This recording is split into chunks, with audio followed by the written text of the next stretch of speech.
Well, I'm a traditional therapist.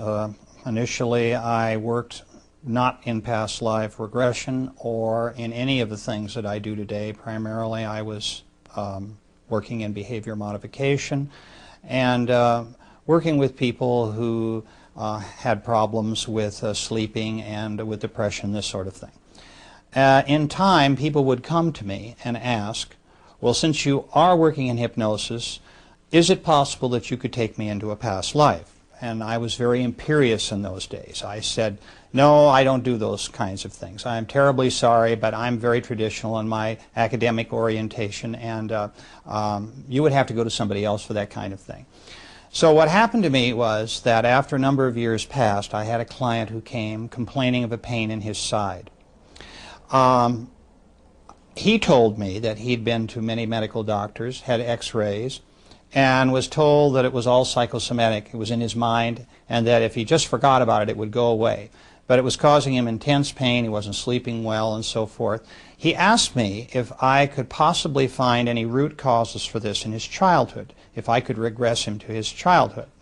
So I did this, and we searched, and I looked through many of the early aspects of his childhood, and I could find him not falling on a sharp object or being involved with knives in any way or anything that would cause this very sharp pain in his side. So finally, in frustration, I said to this individual, who, by the way, went very deep very quickly in hypnosis, which is an important part of what I'm saying, because that, to me, is a key in reaching into the past life work that I now do and my interlife work. I said, go to the source of your pain. Tell me the first time it happened. And suddenly he was on the battlefields of France in World War I, in a British division at the Battle of the Somme, and was being bayoneted.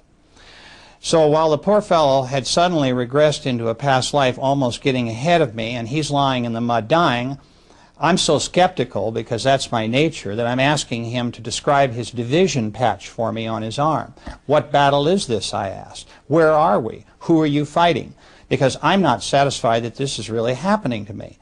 So he described all these things very accurately, and since I am an amateur historian, I knew he was accurate. And so I realized that I'd had my first past life case, and I worked in desensitizing him just as I would have done if he'd have been a 6-year-old child who'd speared himself in the kitchen, for instance, while his mother wasn't there.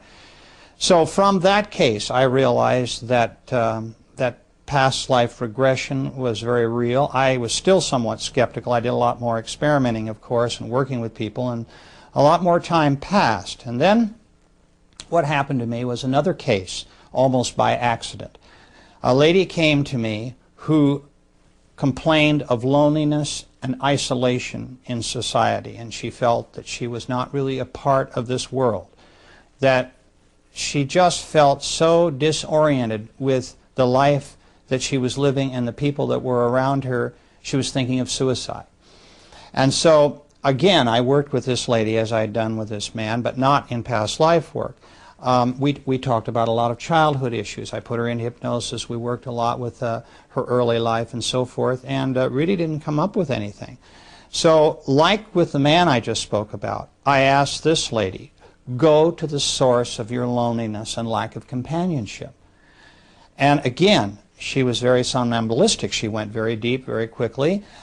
She was a very good hypnosis subject. And she said, I see them all right now, my companions, they're here in front of me. And I thought, you know, what are we talking about here? Is this a bridge group? Who are these people? And she's staring at my office wall with a glazed look, and she sort of, her eyes are fluttering, and she's saying to me, no, these are my spiritual soulmates, and there are 8 of them, and she described who they are.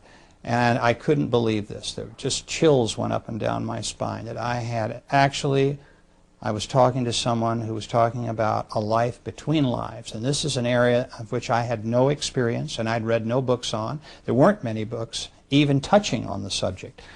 So from that case, I began to really research the area between lives. And I soon, as time went on, my practice, I changed it to working basically with people who wanted to know about their immortality.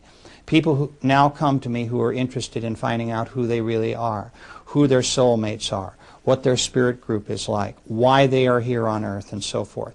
To me, these are the profound questions in life. And the psychological benefits that come from people knowing these points, these issues in their life, empower them in a way that they had not had before. And so that's essentially how I came to work in the area that I do today.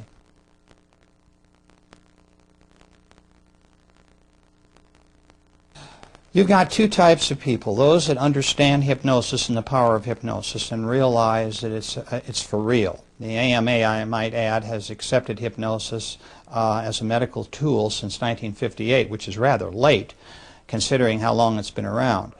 But the point I want to make is that people do not hallucinate in hypnosis.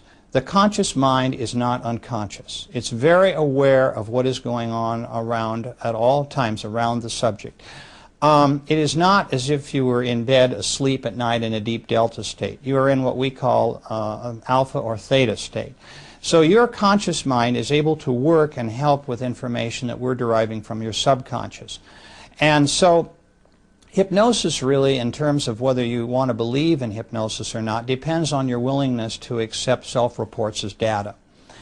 And essentially, it's not like physics where we have formulas. In terms of scientific proof, one could argue that's not possible.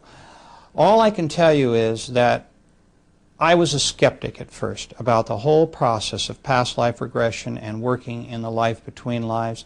And what convinced me that it was real and that my patients were telling me everything that had actually happened to them in the past was their consistency of their reports. It didn't matter whether someone came to me who was deeply religious or an atheist or any philosophical persuasion in between. Once I had them in deep hypnosis, they all told me the same thing about the spirit world and about their life between lives.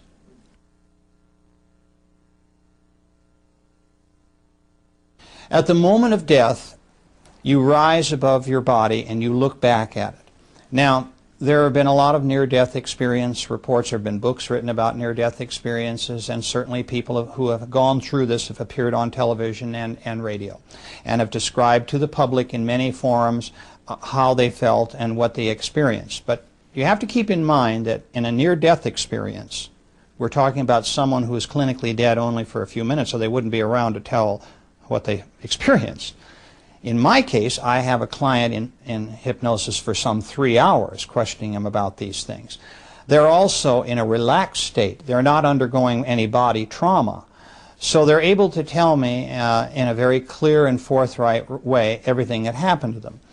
Now, let me explain that there are two types of souls. There are the more advanced type and there are the beginner type souls. There are really a few more types, but I'll just talk about these, essentially.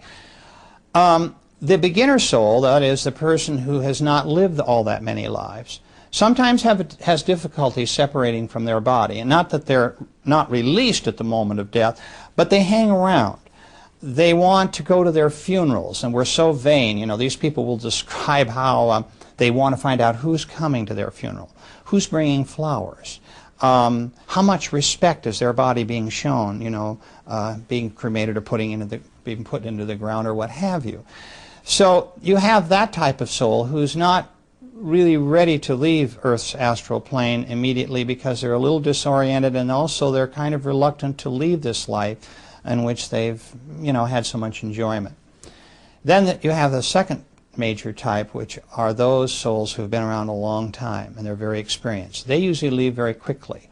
And so both types, when they look back at their bodies, I want to tell you that there is something that's uppermost on their mind, and that is to comfort the loved ones that are left behind.